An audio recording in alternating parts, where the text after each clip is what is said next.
because one a because on say yetaka say me say aduane a wa meto wo ma me agade no hu a chiri adentin na mpenifo buba sa be no because unnim ne ewom enti na ka se chiri no e bia na de ewom no enya ade a sebi o te bia ne sene o tie no e betuma boa ayansew amonya pomodin papa enti ka chiro se aduane no unnim enti chiri twa free ho that's right that unim se Ghana na ye nim say meat e ke real frequent basis o na it wasn't there but what dim fie kakana nto what dim chene ye nkwala brem no before say obenya meat kura de ayere e de apoge wusimu no na once a year bronya etwamo asa special akoko this a bronya etwamo asa but en no ya ene se moja nam no ye did every day etubo say your system no ene sa de no continue na akotwetwe ya de bia ere abrain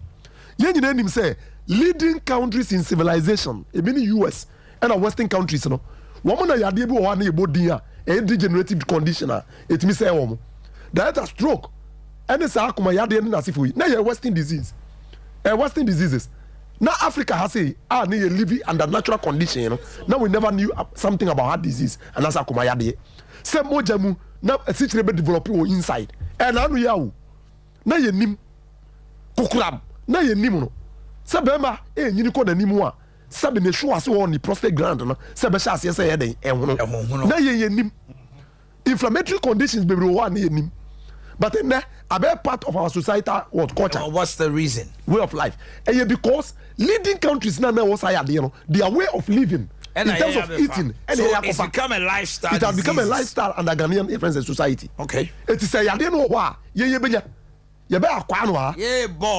Very good. Because first now ye mo brano. Obi benya say yadeni bia no otu kwan akobo sa brano yaba. Imported. Imported. Ni sampo no na Africa nipa de ba ha se ya yenya edro di mano. That one say question bi krampo wa ya ta bisa. Abrochire fo ye mo dodo na timi ko hospital abrochire. Oh. Ni ya ka kire ne say ye ni edro Sambra Africa. Never sure when ya dey. And into ya mo kasa because they know say Africa is a field of natural greens. Onyankopon ma ye nua ni nubra kese akese a etimi boa wo mo di wo mo firi sa abrofo ya de ensem. Ba nipa say ne nim sa de no. Ye wa na ye ti ade no ho no. Ye adwen ye say abrofo no momu ye. But we go on here say refer say bra. Opening open quality garlic Africa. Okay. Hwe niam garlic ye. Today go and search for health benefit of garlic. Free China ba. Very good. Hwe ye de no proper one. When him say investigation kura pochire say open one of the best blood circulator garlic kan. Yeah. I think ni blood no yi mu fi e ma blood ni eti sense so et menya free movement throughout the whole of the territories of the body.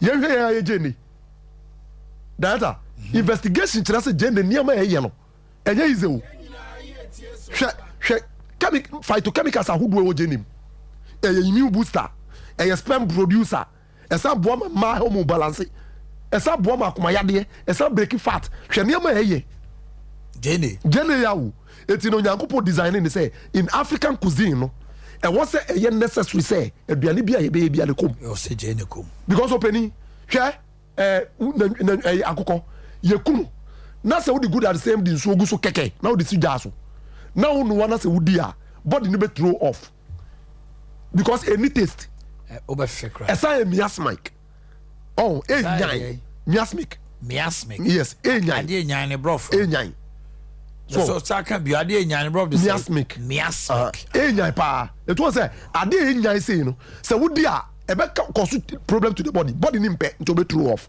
the betima yam yawe sa de ne jeni ana yan nchene no Sompa yes be season no ni what season no na you dey akakaduro very good entia bi ni aha ti ade betima cause yade o sa namunum no jeni na ye free ho and so na air conducive for the body's consumption. Yes, so the body will reject it. Will reject it. Sansu ni ye can say niam bi wo system num na say nyan na etime pro na be praye ya jeni no ko inside a ekoko ye sa de no adwuma. So does it mean say it's important say bia o kra betime twitwa jeni area na openi na wo nsem kwala dodo na ya no mta pe jeni ba otime yi no ori ni sa because nature and natural law no ema ade bia ya ade adwuma wo mu etumetime awe wonim say jeni ya o esa a contributing factor for hair growth Jene. Does that mean say hair pomades no bi I am the jene fra. Bebre. And oba ni trini kukukura ni jene ankasa. Odini more no de be nkum no the same one. E like the same trini be full perfect. And some man breakage. E sa destroy dandruff. Wouldn't say say a near draw. And you kura wo twitwa no say ma sign. Say e wani edu. Anything now ya no way. Because they work no atmosphere near more bacteria. Ebi ko wani. Eti abla wo twitwa no e ma ani no prunso ohuru ani no sutumu. Ti ani na prunso nya se prunso keke. Dabi Nyankopon nyansa mo ne bobodi no. Je ne na ye adwuma. En na ye adwuma sa no. En na wo twitwa na pra mo ani gina ho na. Once o sinuses no nyina ekomo. Yes. Very good. It imagine what Jene can do. Unim say nhwemu kire se Jene kranka wo twitwa baako. Na opai mu miem di half year aduane a. De aka no de to ho a next time men san fanya aduane bi. And because sim a bacteria a purifier of the atmosphere. Dangerous. Yeah, dangerous. It's incofa bi. And wo twi Jene na wo yabro bebre na wo chegu boss mu di twada mu wo hia. Ade be che na black to say ade. Why is it like that? Because bacteria ni ade bi o environment ni mu. E be twi no. And most often than not, ade be che na Jene ni aitu. Very good. It is about Grace Gift Herbal Clinic. Na se wo yade junso mu yade ni e ka che say Jene no hwe ni mo a. Your friends and yeah. So we are sabi ahrawo mu yade anasa mama yesi warhawam ni yesi use no more. Enya say bia ye kan kwa because e yade Nyankopon design for health benefit. Ya hwe pepre ay use no Ghana. Oko marketer bebre eden ho e boa ye pa yie. Ena pepre boost immune system. Hwe ne ma pepre timi ye. Ya hwe yankasa yanka twade lime. Juma lie mudi no. She wouldn't say COVID by. Naturally, the laws of nature directed all human beings to such kind of things. Yes. So, it's a Grace Gift Herbal Clinic and Laboratory Services. Sa niyama we ya kan say oba ye ho a sa directions na de ma. Say be ya wo ya de e be de obedu ho afiri o ya de den ensam. Na ye de anu si no, ye be sa bobo ye numbers ni so biem. 24/7 ye be ya pono. Ye be bie ye numbers no atum. Ni asa kire ye kira kwan na afi ya sori so. Okay. Grace Gift Herbal Clinic and Laboratory Services. Your numbers ni 0543 32 32 00 00 30 0543 32 32 00 00 30 0246 0246 518 003 0246 518 003 and 0244 126 123 0244 126 123 ye kira kan Ghana ha yo miamienu Kumasi ye Oshim School Junction Barekesi Road ho ene ye wo ena ye sawo Accra nso New Achimota Petroleum ye ni Family Life International School no ene bonwen edi wani mu oba ho a ye be hwama 24/7 ye be happen ye be sorry so. Thank you very much, Dr. Gabi, Grace Gift. Give them a call 0244 126 123.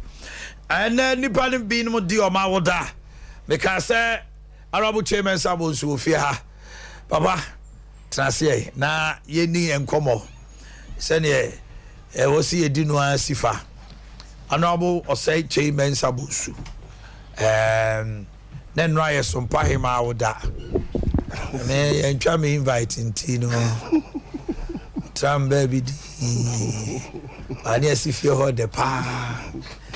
Me Boakye or Jamie now. I don't remember watching. Now, pom to say. Yamia Dumboko. I don't want to say. Me jidis Adea Akye Abia boko. Yamia. Ebi mu di o ma woda, ma me mo boss na me mra wo chen na ye ni en common no se ne o se edi no sifa. Na awoda day Tony Sack Electronics omo any property products aba. Property electronics ye wo TV, ye wo fridges, ye wo chest freezers, deep freezers, tabletop. Ena ye wo air conditioners esaya Wi-Fi inverter. Open microwave oven blenders, washing machine, normally adi nyina your property products no ebi ohonomo Uko PM on cry sphincters, ye depo kese o honomo. Uko sunyani a Cocobod runabout, yani oye terminal di shanimu. Na edum so what's expected is usania triangle no. Yani no edi shanimu. Your number is 0500309309. 0500309309. Last week here near BA showroom kesier the new Malcolm opposite. Ofri sa dan ni mu a na okọ traffic light na say can pick and pay. Sa dan no first floor obehu ye wo adum hono a pioneer nchen hono no na ye wo enti showroom kese akọ ho a niema ope bia bi e wo ho hye so ene Mary Joan amankwa danso ene ye wa woda o papa say mountain kwa ene o maame okọ school was Shepherd Good Shepherd Ainsa Estate Augustine Apel Kesman Media and Ayawawoda Augustine Apel. Oh no, happy birthday to you. Afe Mrs. Monica Nyako and Ayawawoda from Honorable Enoch Nyako, MPP Parliamentary candidate for Jama North constituency. MP's wife. Allah. My beloved daughter Lucille Nana Kosio say of Trondheim, Norway. Hey, you're 7 years today. Dr. Silas of Sompa. And happy birthday to you, Dr. Silas. Granddaughter Miracle Nanahima. Nanahima from your grandmother Millicent. Afe Listowel Ochre Dakon. Secretary of Obuasi's constituency from Eric Intisem, Assistant Secretary of Obuasi Easter. This one, my sister Diana, a police officer, Tepa Station from NS Community Police Assistant Tepa. Pastor Joseph Pepra of Seventh-day Adventist Church, Agra District from Kirchley OB. Abigail Obo of Ejoso Kwaso. From Boakye of Sompa TV, Abigail Obo. Okay, so Obo so Samuel Champon of Anglo Gold from Boakye of Sompa TV. Happy birthday to you, Samuel Champon. Agosia Champo Kupapebi of New Life International School from Estabrobe. Besmark Dakon Spanish of Des FM from Kwashi, PRO of Apiachi Disaster Committee. Isaac Danso of Amstead from Fearless Graphics. Okay. And this one, Joanna Dankwa, teacher Chifo and Tafiawaso, DAJHS. Hey. From your husband, Henry Owusu Jamfi Jr. of Darius International School, from your mother, father, and all your siblings, and the CEO. Oh, okay, in your CEO. Mr. Eric Osaya Koto of Ejoso MPP. This is coming from Nanaya Abuama. Honorable, once again, Akwaba. Mejoso. Nampa John Party ni muti saying. Oh, nyamia dumboko. Okay. Boko. The event was Saturday. Me who say obeto abada ya bojo so na wo ko na uwie ya obasa honorable Hall of Wisdom ne denu suni adea. At the end of the day, Dr. Mahmoud Baumia emerged the winner with 67.629 out of the 956. Would you say, sir, more happy with the results? Oh, yes, many so. Yeah, you know. Say any penuma ye peno. Ona uhuri edi enimu. Also, me jidi say, kanamre umuanka. Ubetimi enya ne brosa. It's a 1 year campaign. Me na ma predict say ubenya a minimum of 70%. We nya 70 no. Say ye ben ho. Nana ni nyina na ye emra ono as vice president. Na bibia ye o cabinet also ka ho me ye. Me ka say na e be ye media review oni finance minister. Akamutia pam ho any Bank of Ghana for a year review no. Nti na wonimre. Nti so be kaya ne campaign no o sha say e won kran ke say unya America Caribbean no da kofa constituencies ne bi enu mu na odi free ho a odi ba Ashanti region, then from Ashanti oko Eastern region, oko Western North, any Western region, then Central region. Now regions are oko ye pa ko ye modwuma no. Of the 16 regions no, oye emunwotwe, wanye emunwotwe. Emunwotwe a make can say oko constituency by constituency. Say no Ashanti region have wanye bisa o some of the regions. Wanye oti, wanye wo Volta. Wanye wo Bono, wanye wo Hafo, wanye wo Bono East. Yet he won all the. And yet he won all of them. Tio unya kwaya ko constituencies no koton ho yia. Na yide say ni unya na no ko benya ne brosa. Clement Park says you got it wrong. Oh, say me cast 70%. Now when you're 67. Now you're 67, almost 68%. When you're wrong. Turn the on do 70. In ubia unim kuntebu no nim statistics. Bia no ya you provide for a margin of error. Okay. In such circumstances bia because bia plus or minus 5%. So if you get 75, what's 70 now you're 75, you are still within the range. When you're 65, you are still within the range. Okay. And I'm surprised or no as an academic because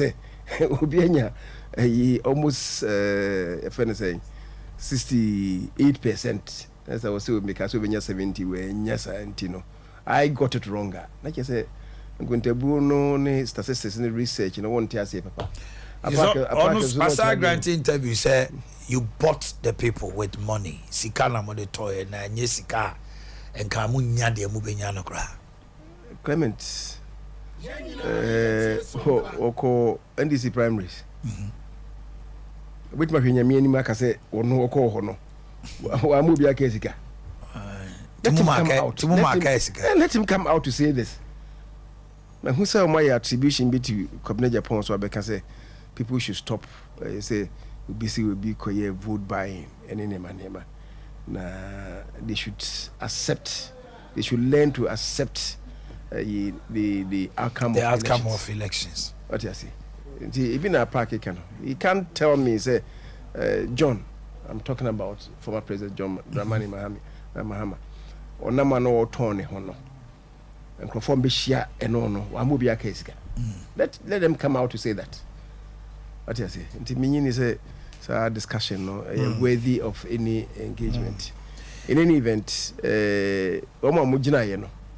So Biama will be Shinti Adea.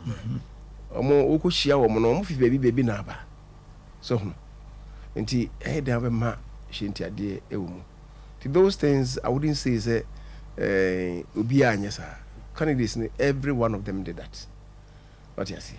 Nti say ekutiawa don't turn around to say say obi akoto. Honorable Assembly proud to the delegates super delegates conference. It was alleged you have altered. So the officers say will be 70 and above to about 75 cry. And we hear saying come back on November 4th.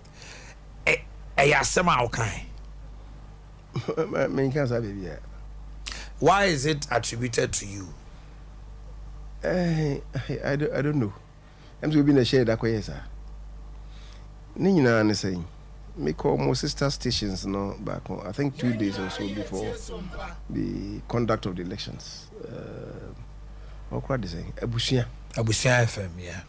Kojo Mafo and a presenter. Yeah.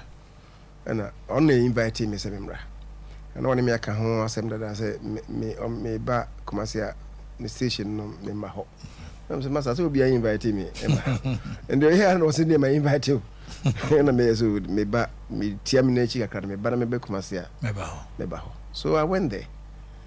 Na Kojo nse mi semu.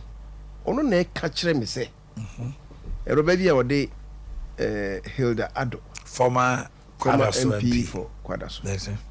Aka say womo mujina no se obi konya 90-95% dia ogidi se ene womo aka no nka omo and come together na omo provide brofika say a guard of honor Famadi onya obinya 95%. Okay. Sene be ya yensa enko to second round bi. Okay. Enna kojomafo ebisa me say madwen wo ho ne say. Me sha say kan say your constitution no nkasa.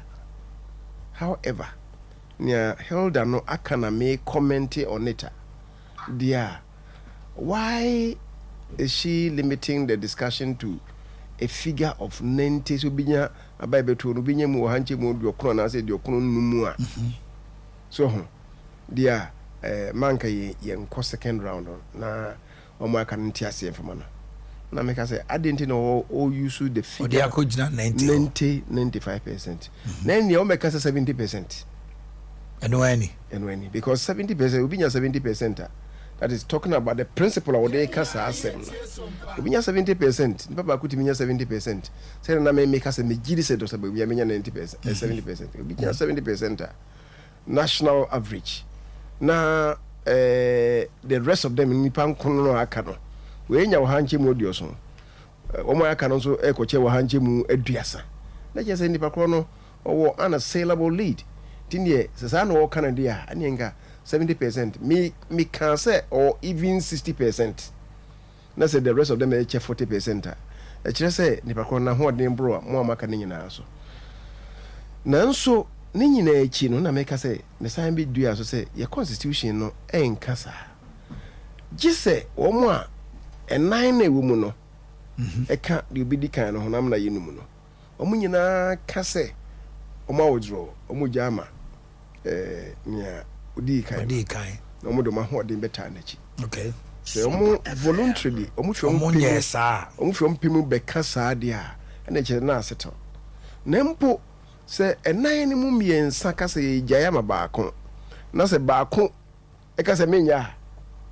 So it will mean say change na your second round. Nti your constitution sa na kire. Ti me say we should respect the constitution. Minia wo fase. Asema me kan yin. Na opa mi wia metimi de ayi a kojo maafo no kra send mami. Ti na no no esija made be chame akoto aba no bi kogina ho. Na no nso alan supporter baako. Ena woko kotu saa asem na kwabena maafo kojo maafo no ka chese masa. Ti me sabunse wan kasa. Na mo tiri mu mfa asem nhye no. I'm told say we drew her there was a little heckling. No oh yes. Says ankrofo no a. Omo heckle say. Oh, me hwe mu no. Me kono na chairman bi no wo kwa no so. Nti otra me ke mu na me ne koyi. Ana waka so. O de ese woni me man lift na yene ni nyina eko. Nti yedu ya yesi ye no. Na me hu ba bia wafa. Ono wote me ne te me ka na chi. No wote benkum na me meti nifa. Ti mi sifa nifa no.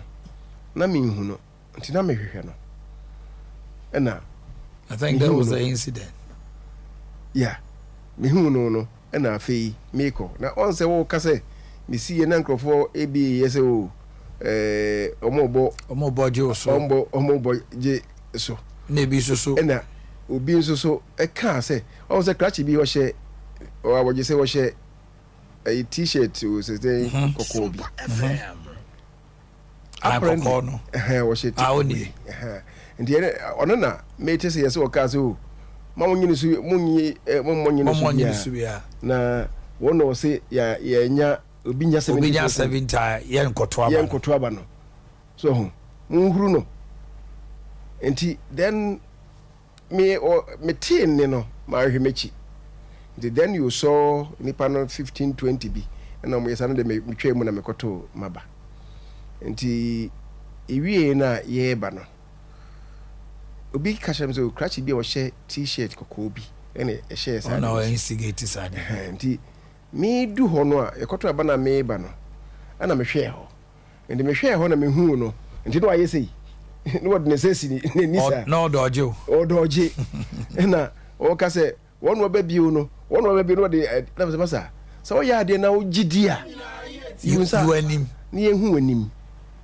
na me na ho no sa koto ye no ko no baby but no tie mo still but I didn't mind them na me dey me koye aba ye koto no party ye nyina ye fun kro emuma ase nipa ni bi pese ye de ntokwa aba abato no eno no sabe nyansa be ne was ade no akonya na ato obi pre we pre se nipa bi ko nya ekwan se radio so a ye di nkrofo atem a nyansa be ne was ade no emi de se ye wie no em se obi ehunu e bi ogina ye beto ye ko e fensen the real deal you know maka say nipa me de medi na chi asha ase no nkrofo se ebirim se an wo kra wo ye majority leader na de na wo yi wanim na ogina obi achi ya me nua ken no he Japan gra bisa na me se ken wo me no mi ne em na she bedwani send ya wo gidi se wo qualified to contest so dem say me as two-time minority leader na masanye majority leader mfiensie ni wo qualify me qualify ebia me qualify che ho what you say ye the parliament sebi bibia mu no make say me qualify che ho do qualify also qualify to contest now what declare for yourself so as a member of parliament what declare say what to about my ho say ugina bia yeye do what declare for yourself me declare for myself I could declare for bia me fu so amaye ne say na ye de serious and o ka che me say wo de ya mebu na say me wani a o yere me man post na o de me ma post ye de serious na if you I just say that's the beauty of it abano akopai mo constitution no MPP e ka say anopa na me ne general secretary Justin Frimpong Kodu Edinkomo or say Ukwada is going to be an emergency national council meeting. Now, more tweet, more to adwene wo ho. There's a possibility say what will come out of the national council. It's a higher body than the election committee. It's the national council. But be more, as I say, barring any hitch, no September 2nd there was almost to aba. Na muko iba ko count because apai. Well, we share constitution. I didn't envisage such a situation. Okay. And I may do be an emia kakra. Constitution no ye ko sacre mu no. Ye called trade fair. We be assembly no with 2009. Yeah. The proposal no for that amendment. Sompa FM. Learning from nipa duns no e ko contest ye no. Ye say enka ye sone so ayen sone so mane meka miensa. Senka miensa ne ye sone so emanaka. Senka any problem there. Okay. In the alternative, ke betimi aye say yen sone so kran mane nka mienu. Tisi akọ ye fene say runoff. National election. Nani ba mienu edi kan na bia ba ko nya 50%. To be nya 50% di aye yen consider say elected say nipa no. That was the original amendment they proposed here.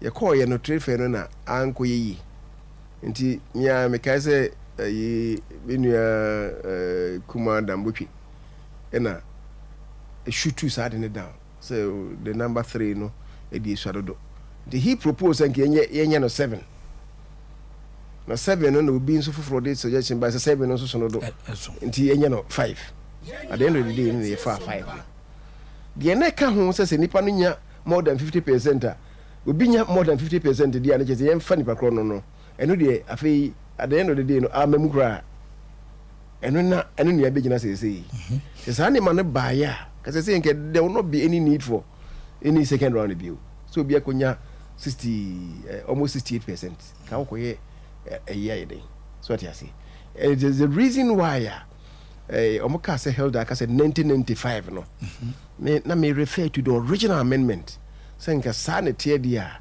ene nan ko nya 70% or 60% credit senka ehunnya na so me party ne ko gitu mu eventually no and nti yemfa no sa e bia du no enipa ne mienu no munya omo tie wo 5th position no he bia wetu ya ka say you can engage them me say as a first party no engage wo mu na say if there is goodwill baako bit bakase ojama baako so ojemu on contest nyeso ojama baako ojemu on contest so baako no kaso be contest ya then the number reduces to 5. So I am thinking say immediately what must be done is to engage the two of them. Okay. Yeah, say baako be jemu ba ama baako be jemu na so bia mbi no kura so ma jemu say na akafo na yakoto 4 no so aba sanko basa dia then we may have to do an emergency run off between the two of them. We are here, Nubenya Kessie. Now, I know the 5th person. Okay. An incident happened at Northeast. One, a gentleman by name Ali Zakaria. The pictures ever go up on thing Yabrono. Abrantian no Dahono, coordinator for Alan Kojocha Martin, a message about. Or that or more to Ababana see what condemn in no uncertain terms say it's a blot on our internal election or na was sure Abrantian said they will investigate or no one's been in a casano pay a candidate. The second one was Humu Said a rana or see a pamono said dema and into a far from free honorable Canadian Japan honorable Canadian Japan so casa or cantuja amende. And the Parliamentary General Secretary will say he will be summoned, plus other 4 or more any be entry, including Ralph Safo, any Nipami and San Kan who say, ya refer 4 not to the disciplinary committee, but Honorable Kennedy Japan there, he will be summoned before and penny for. I say me, I say, Akoye baby, so Uncle say, so easy, no, we am penny for party him. When incidents of this nature happen, how do you deal with it? Sompa FM. Me did this a wet year. I said no, and I'm in more mountain. Oh, Mathieu, can I hear you? Okay.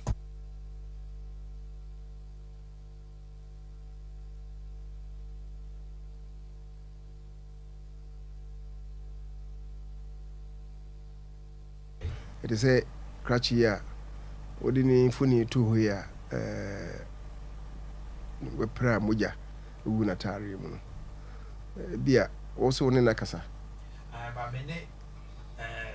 mene Alhaji Sadat regional coordinator Nasara edinkomo o se abrante no ono kra me koto share regional youth organizer koto naba all ba na ba no gi free nsem paper no to form and o se wa ma paper na to form there.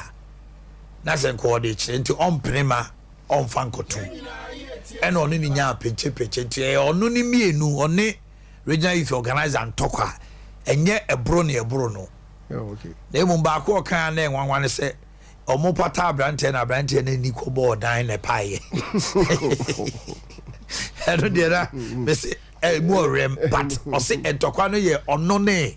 Regional youth organizer and yes I dom ne kotugu no so but police for crab titi omentem ono so asem no nti yeti afano ni nyina well say almost say ombehwim die yema yenhwimu no de betwedi no ibe hunu obi a ofom ekwan okay nti say nsem de nyama about picture de kire media ne kwasem say enye papasa say whatever the occasion was no so bi yekoto aba no bi fa ho pra enye papa abanu yentunwi ebesan akoto biu so mu yenyina nsua bibi wo sansem ete say obi kotwa asem to mi so a nkrofo ebi miduru ho mo to pada agum so obi so yenhuru no what you say de na waye yenhuru no no okogina baabi say obi nya 70% de yento so aba what you say aha ndi say wakoma bewa a obi ono asema ho kana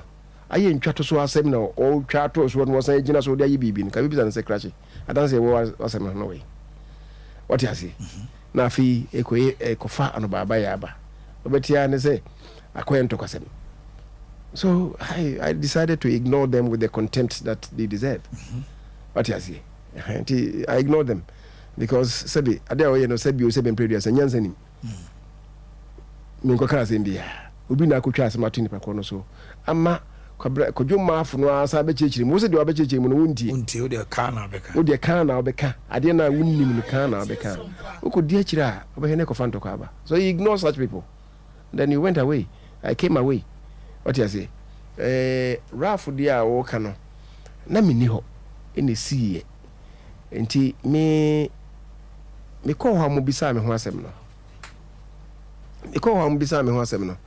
me bisa ho mo insenjofo bisa me se o okay so ono ogina ono na video senjofo bisa me se Ralph no ko to na ba na odini ballot no echirei na masoma meka ho ne se na me se o asoma waka no di kan na meni ho na asem ni sie enti gise me hunu the real situation no gise me hunu real situation no ansa na metimi a comment na wo say o the ballot chirei ya okoje ye tia ba na ma no no a se ballot no ne eno no pepa na ya tia ma o de koto aba na e fe ne ballot no ye tima no no na o de chirei won to aba o de chirei ya e fon so e wo mu ne de ko so on to aba oko timi no me asem na me wo mo bisa ma no na wo chire na me chire mu sa se ye tima no no de chire ya untimi ye no onyemfom so ena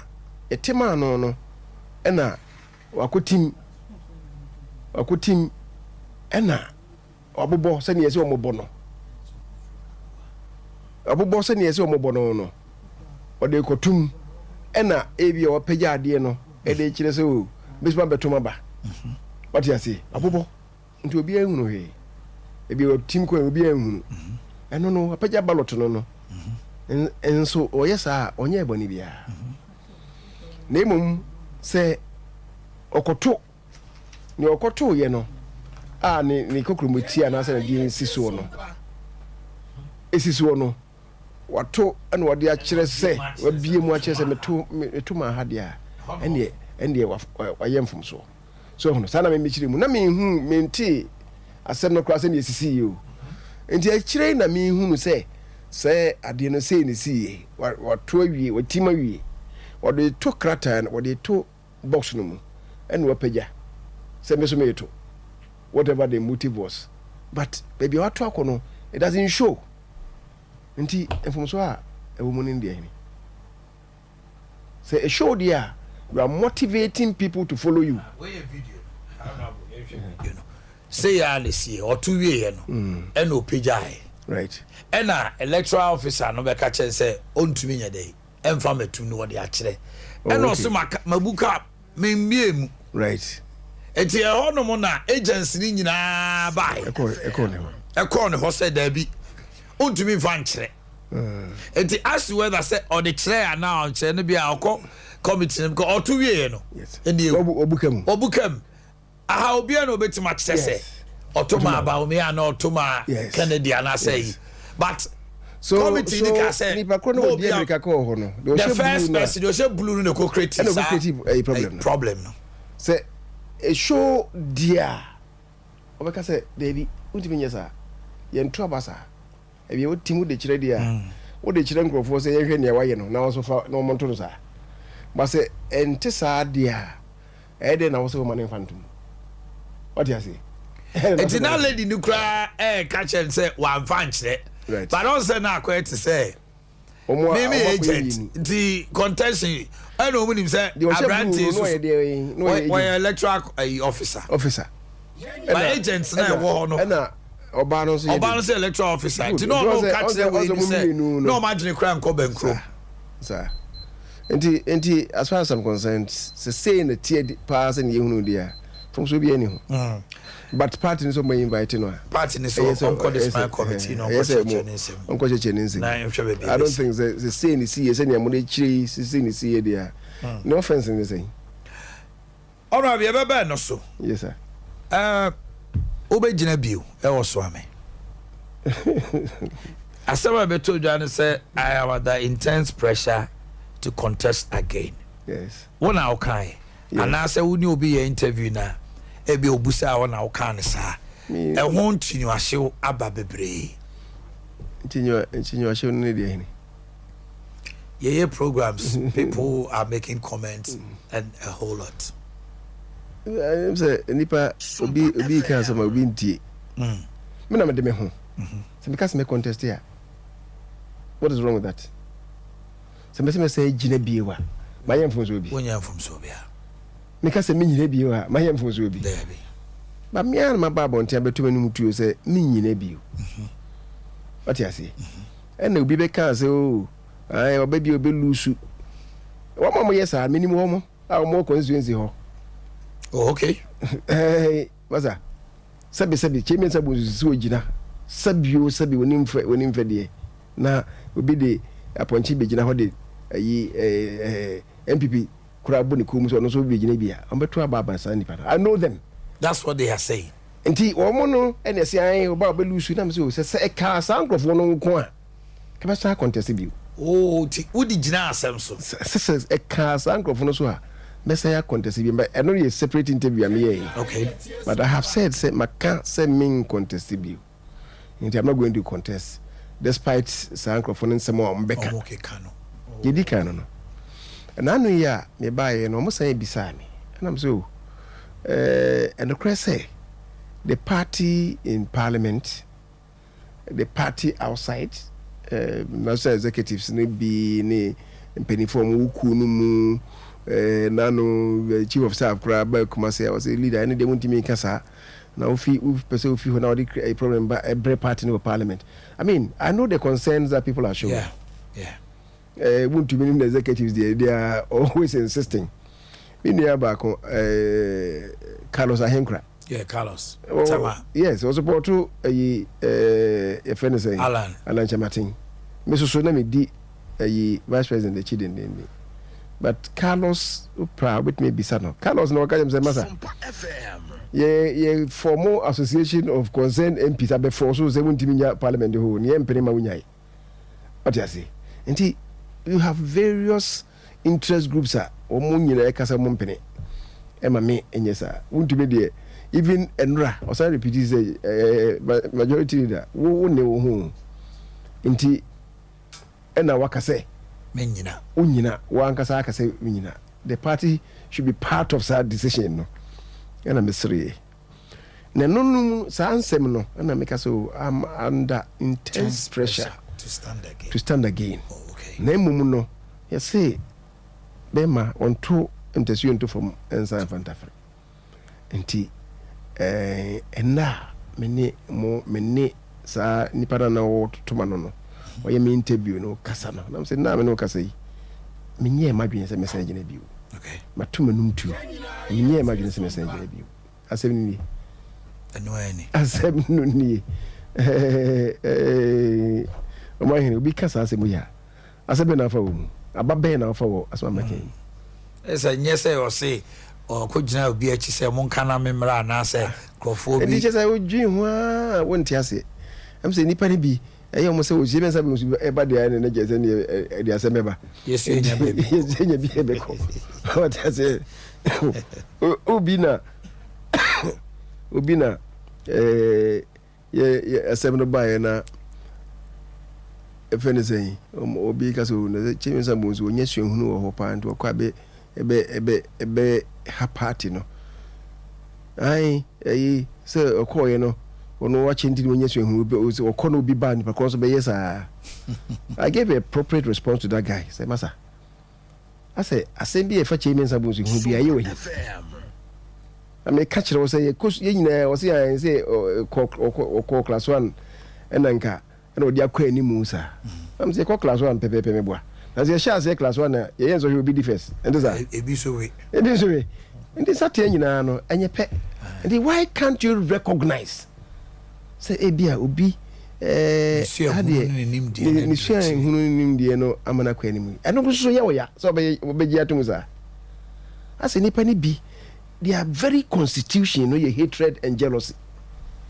Now this sounds your patterns wa emwa me my credo in this world say me no be a dealer e di mitimi fita and a deal with the person akoma mu fita wodwe me ho adwembone a wa na beba ho so that is my credo ndi me fo bia ho asem nche mitrim enura asem bi si e wo fie abrante bi em say wo lanchamati achi dendenden e fe no ever say Lukman Lukman yes what me radio su kuma se no so pa me pa ho I mean, me tete nsɛm but Professor Buzia ɔno ɔka na sɛm sɛ Africa ha wo wopɛ sɛ ɔyɛ successful politician a wɔsɛ wɔsɛ ɔnya yɛfom kɛseɛ na ɔgye nsɛm nyinaa gu mu nsɛm deɛ papa deɛ bɔne wogye ne nyinaa gu mu nti woka sɛ wopɛ sɛ wɔrespond to nsɛm biara you can't survive nti metete ne nsɛm a wɔka fa me hono mamfa anyɛ asɛm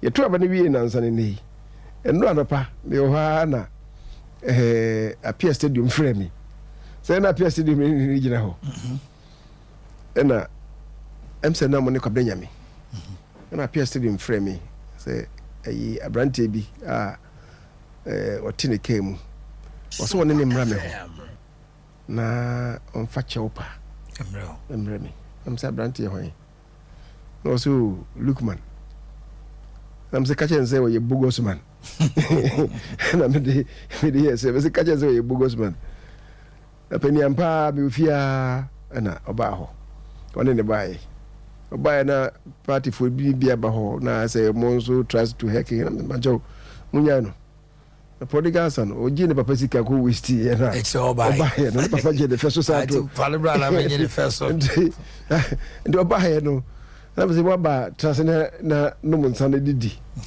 na meyere sɛnea agya mebaeɛ wahyɛ da pɛ sɛ ɔbɔ me kɔadu a wode fa baabi sɛ wodi na woda a yɛfrɛ ne sɛ wanka wɔyɛ mo amanneɛ no na woda no ankasa sii 26 da ne yɛto aba no a nti ɛyɛ sɛ ɛno nti no wɔ sɛ yɛde tu baabi ansa adeɛ kyea nkwa anhyɛ da nyɛ sɛ adeɛ kyea na ɛyɛ sɛ adeɛ kyea wakɔda nyame ase which was Sunday na ɔkɔda nyame ase na aseda no mu no yɛbɛɛ fie ɛna yɛ so ɛda nipa adɔfoɔ mbɛteɛ no nti ɛyɛ sɛ okay ne nyɛ biribi kakra nti it was some reception bi na Lukman bɛsra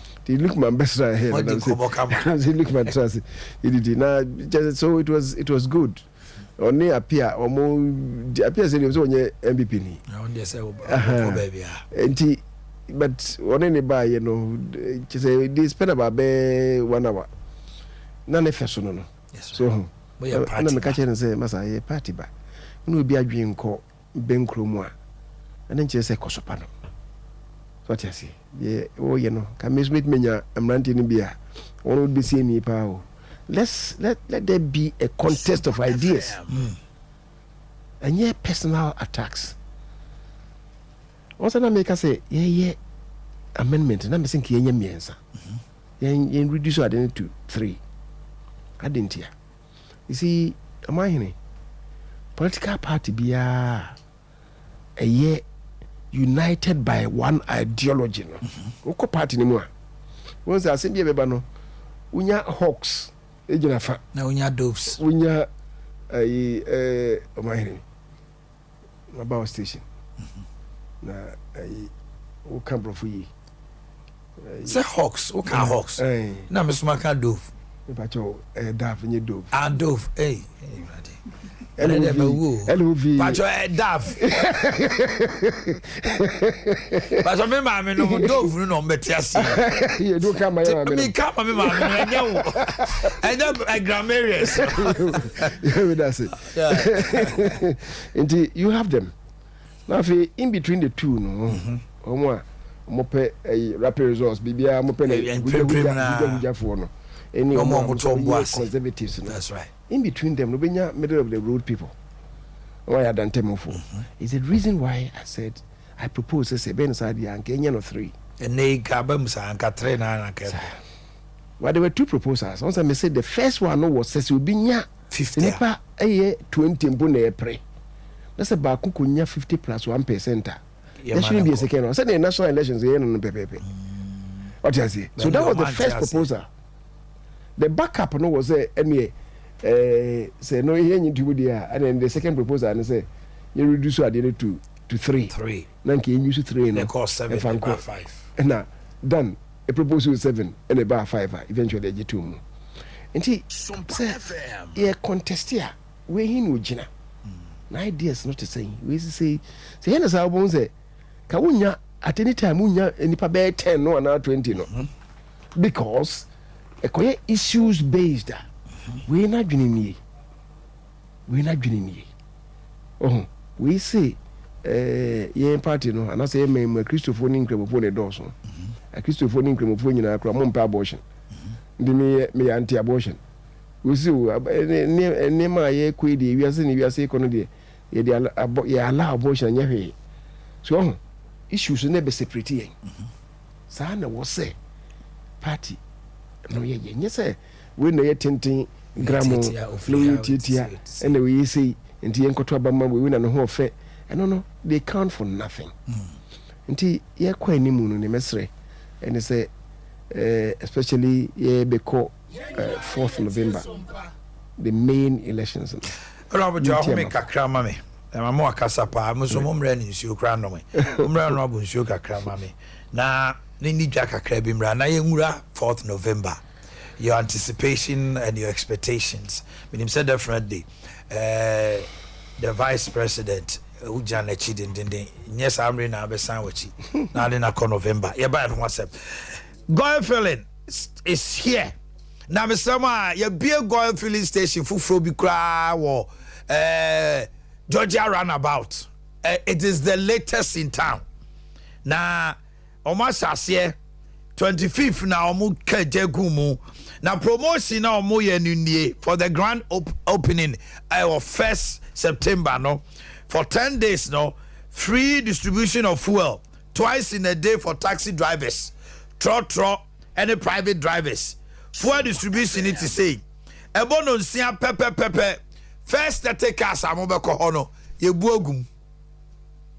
it is a unimu a echina no pa and then by this time you sure say ebuabo ebono nine take cars ebeko hono mo mesamo eni achiro muntie miye Georgia Ponko roundabout filling station na aba ho mono kama no ubora about 4 o'clock now kasiwa eno chese ko 3:30 ye manwura ebi at 3:59 now about time and that traffic be see ho no 4 p.m. 30 cars a private tow a trotro a uba ukoya a buaguma ma sanso no mo t-shirt and toma key holders exercise books samre no a enti free samre ya kopim efiada o mo be bia no about 6 a.m. 30 cars ya buagum 4 p.m. 30 cars echina sa ekopim Friday kan ho na bo time no na Sompa di dwumadie bi ba e friend odoso mi mu ene e bi obeso de mu anam ni mo na se odo no akeka opa de a ene e de odoso mi mu eba na started 7 September this and every Thursday ya na do 10 p.m. to 12 p.m. yawa de biara anwumre odoi so mi mu 10 hour Kennedy akompre ko Japan ni dwuma wadie ama MPP amanyoko no send your abon breast afa as a businessman send your odwene Ghana for ho ne ade ene won sensem a wo so ba ma mabunu nyuma ne ade no nyame yadoma efiada no 9 bia no 10 hour dwumadie ba ekopim no nsia Sompa TV Kumasi Sompa FM Kumasi Sompa Nkranza ne sunya nyina ye de brew na wukuada no so DMB Baumia Dr. Mabel Vice President team no wukuada bia no na ekopim no nsia so mo ofia omoso kan nipa ene dwumaso a oye de bo oban no ne de wayama party ni nyina etikensa wa ye Friday DMB wukuada ene da so heba Dr. Elder Wususi Kamwe Sauba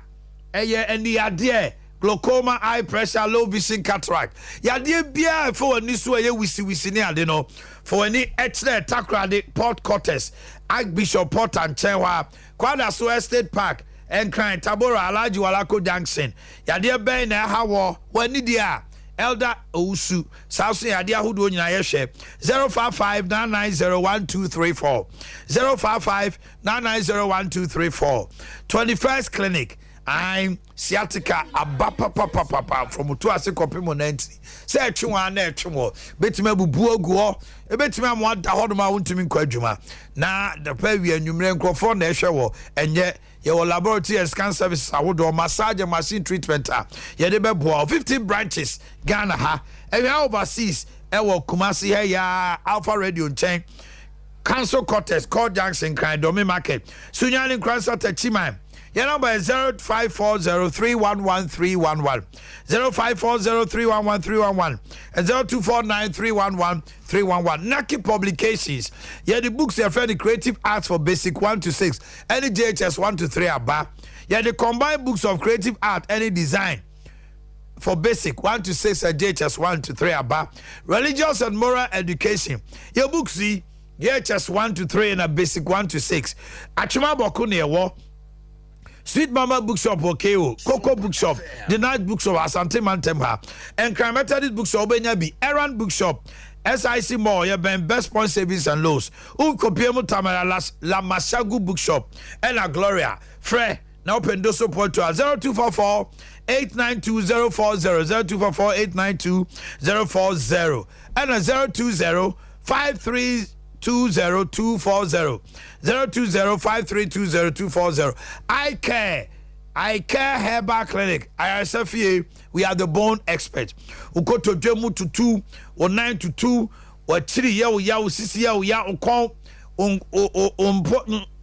waposo sada mekano ahonhono when you know fako I care efa ejusu zongo junction ye de paroni ba maba for sisiyade joint pains, rheumatism, general bodily pains, and a tipaye, and a hapati, or blood pressure, and you make regularize a kama.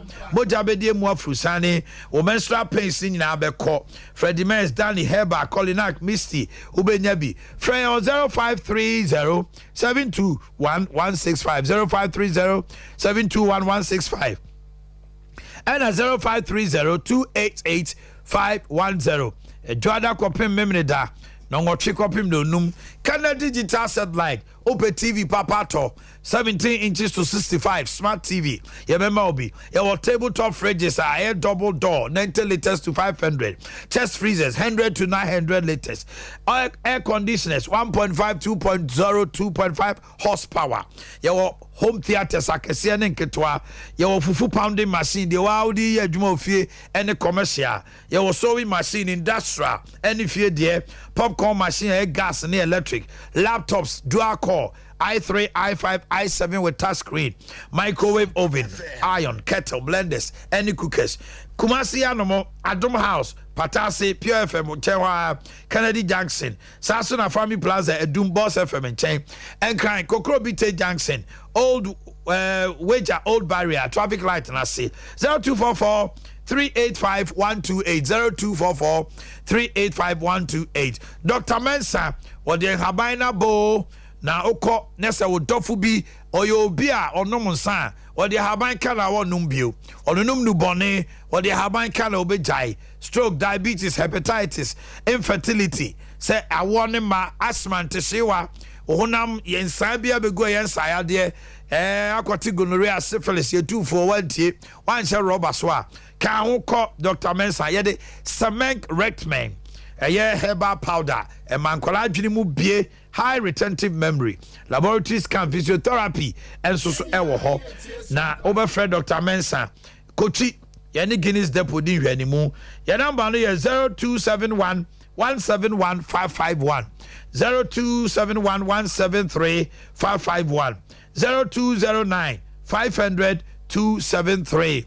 Ya Bolivia Enterprise, ya the Future Life aba, ya the Life Tonic aba, ya the Mortabella, Future Smart Fiber, Life Protein, Os, any Niania who do infections, green tea, no, Obia Giatum, Caho, Nefuanicha ya Bolivia, I was so for life, alignment, Yenny multi homes in Shanimu, 0246 010 150, 0246 010 150. Leicester Ghana Limited, Anio, washing powder, the Noani Yas, toothpaste, no.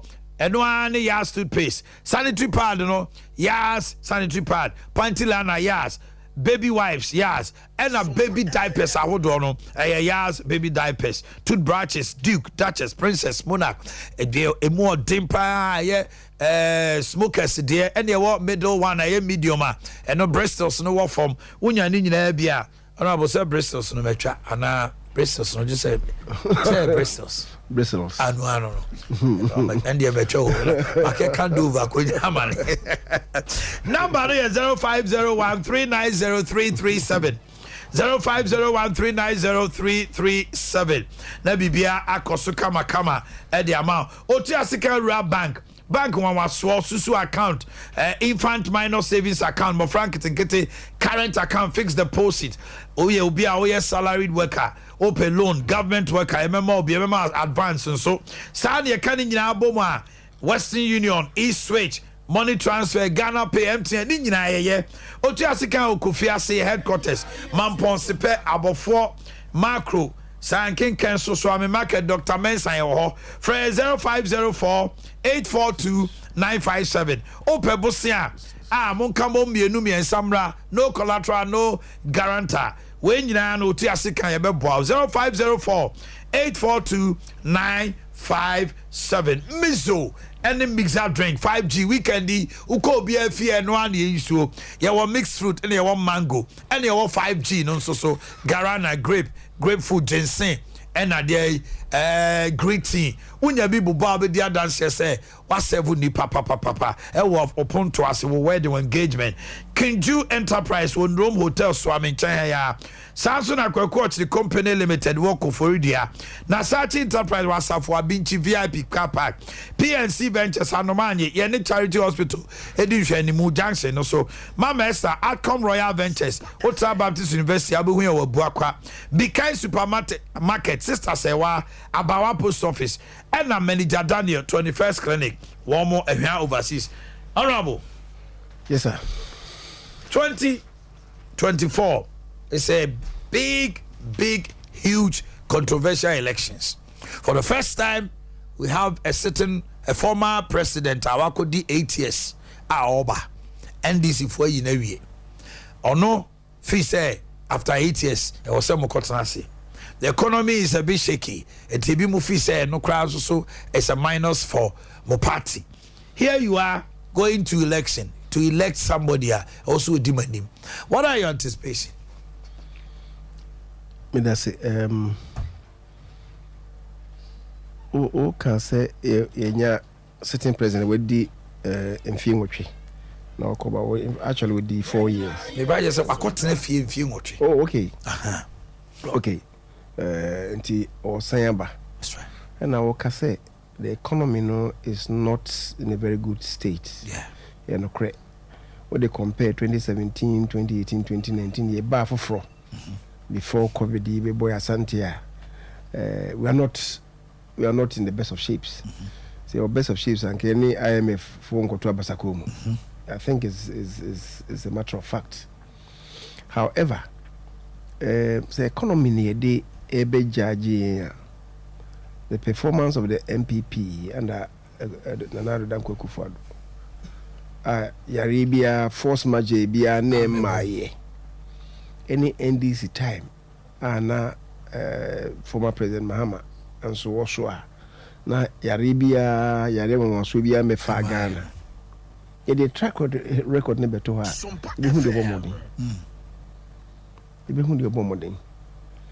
Even if we average the growth of the country, the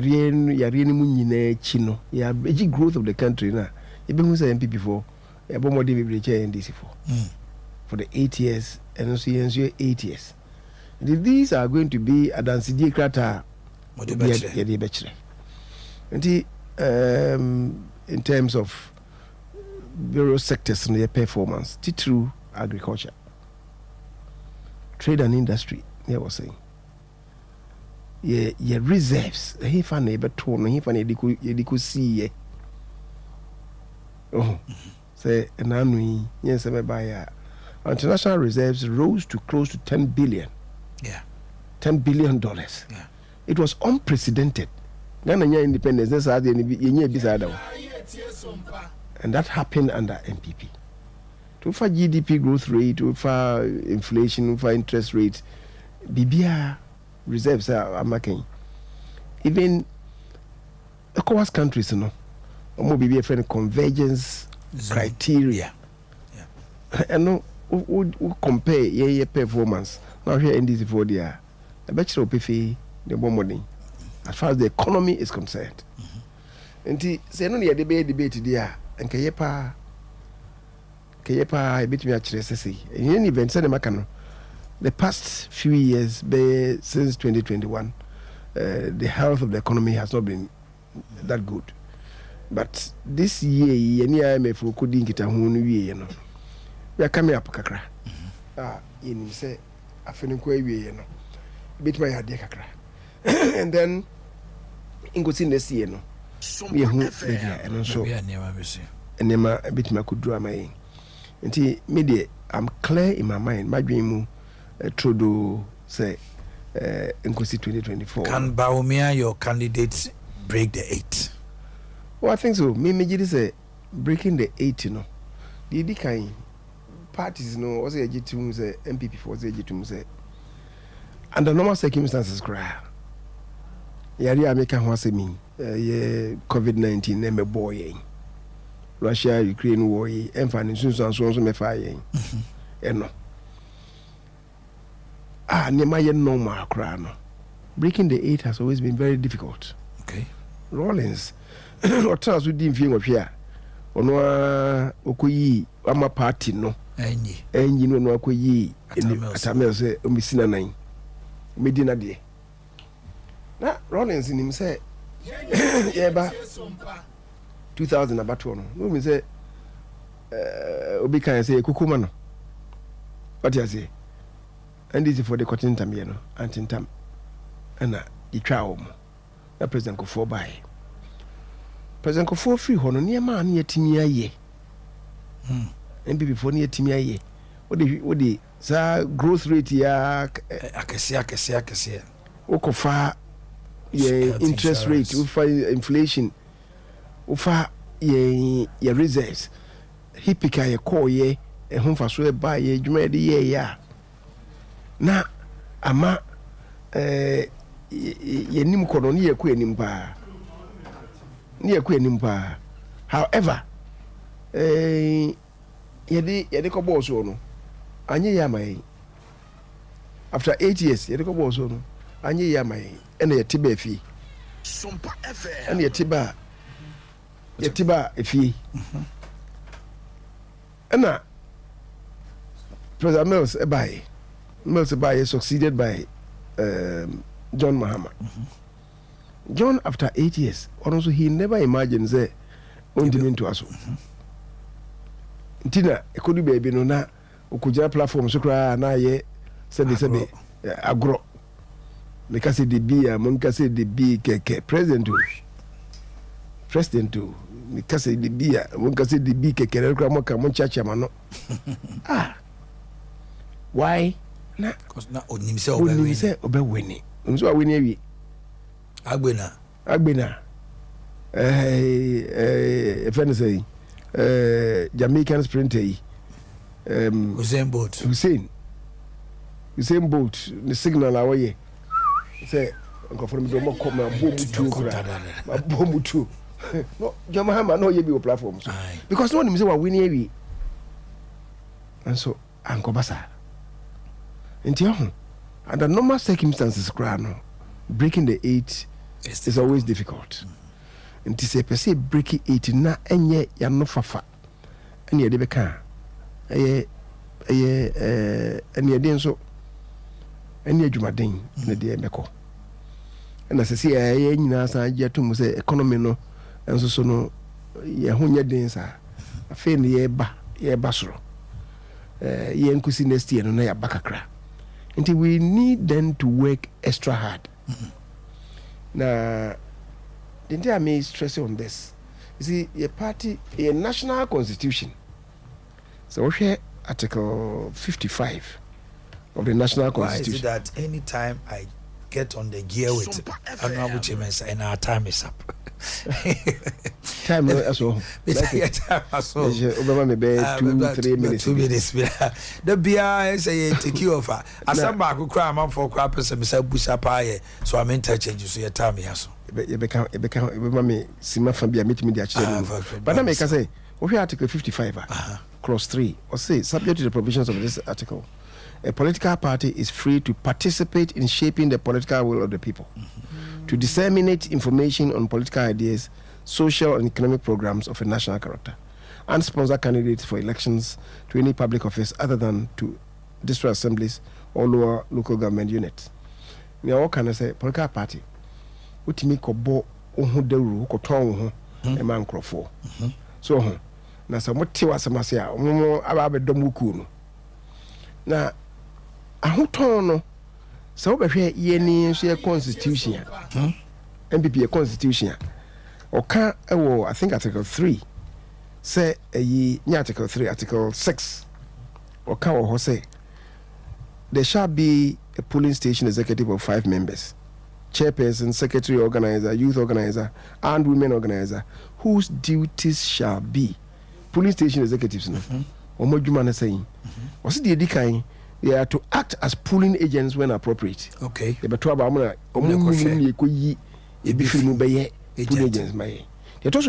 They shall be responsible for house-to-house campaigns. That's the constitution. Actually, constitution say one police station executives in the country. Yes, I do, man. I'm saying me bar round. Let me be some more say, say man. More me call letter areas. No, let me say. What's it? Why you man? You to me break it. No. Say ye Bruni say ain't career mere slogan. Service be.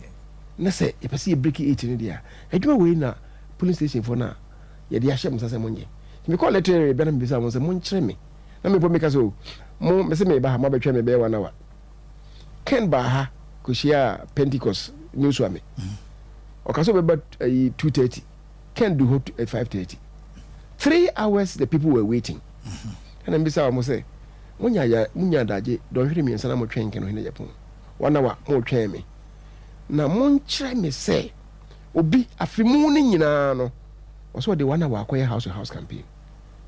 Omanhene ebi amekoye bia no obi entima they owned up say oh anabo we dey was ejetum say enye na me catch up say mo anya so they are breaking the 8 be difficult am very difficult what you see enti em say angel na me koye na me kasa asema me ko hu yini they have charged them say omo koso nya adwuma no omo step out nya adwuma den if you want to break the 8 no bia ko twa ho kakra no say o chairman sabonso say polling station executives nyina ye lazy the chairman sabonso ejina ba o me achi no say yes say edom just to any esa ni o shen takrache so what you say na ono obi me nua ba ko breman e fe na mo don so de ko gina radio station chairman sabonso say police station executive mu ye lazy ono gina ba o me achi na de omo no mo say mo beto aba ma wo ti police station executive mun tie no nipa oso mu ye lazy no oso mo nkoto aba mo bia mo nye careful. I have not said that. No.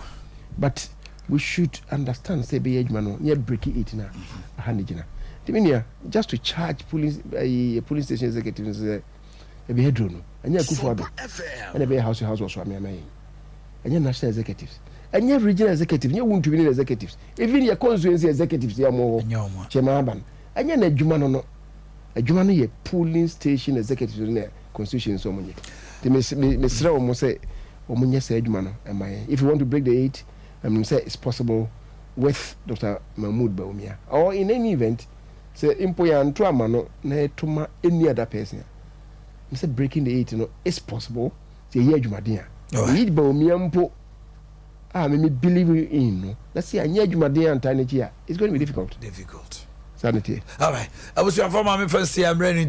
I know I will have another time with him and we'll go into details other issue. Then one be here say you didn't come over MPP for encommodate ho and nothing about Abia can we pay other questions we know here. We'll have another time. Definitely Honorable Chairman sir will be here again. Have a wonderful day instead. My apologies to the sports team. Come Biabo mix 25G as a papa say very cheap.